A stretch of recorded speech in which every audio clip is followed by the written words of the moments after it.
can be both. definitely at the stage of the end of American hegemony and the American empire as it's been the last, since the end of World War II. But I don't think America is going to go away. They're still going to be very powerful for the next 20 to 50 years, at least, certainly in my lifetime. But you're getting rid of the unipolar world that arose after the end of the Soviet bloc in '89. And I think that's healthy. I believe in multipolar worlds. I love China. I've been here for 28 years. I think the Chinese government, I have some criticisms of it, but I think net, they've been an overall positive by far for the Chinese people. And I think that they will be a net positive for the world. But I wouldn't want there to be a Chinese unipolar world, just like I wouldn't want there to be an American unipolar world. I think that you should have multipolar. I think that keeps checks and balances. I would love to see America be strong. I'd love to see China be strong. I think and hope that India will be strong too. Their GDP per capita is only a fifth that of China, but if they continue to grow and are smart, they will be the next major global power. I'd like to see Europe to sort of shake itself out of its warmongering idiocy and get rid of all the red tape and bureaucracy that's stifling innovation. The big winner of the US-China trade war should be Europe. They should play the Americans off the Chinese and play the Chinese off the Americans and benefit.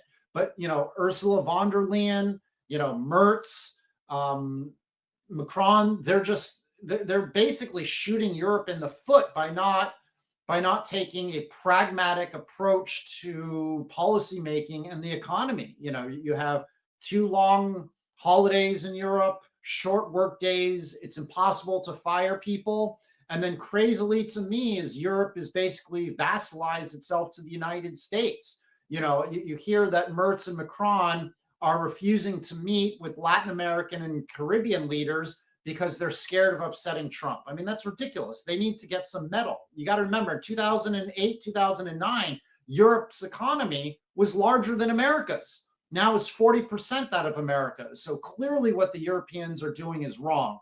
But I am hopeful for a multipolar world.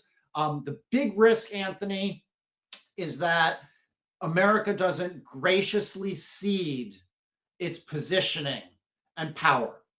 If America is gracious to China's rise, gracious to India's rise, is okay with Europe not being a vassal, then I think the world is going to be stronger economically and more peaceful.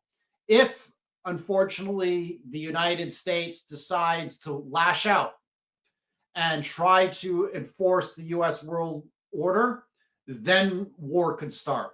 I don't see that happening with Trump right now, which again is why I like his policies more than I liked with Biden. But I was very scared about a Biden, Kamala Harris, Mike Waltz type of administration after administration after administration, because you see what's happened in Ukraine. You've seen the economic and life devastation to the Ukrainians, but also to the Europeans. And that I blame not all on the United States and NATO, but a large part. I mean, obviously, I disagree with Putin killing people and invading, but a lot of the blood is on Biden's hands, frankly.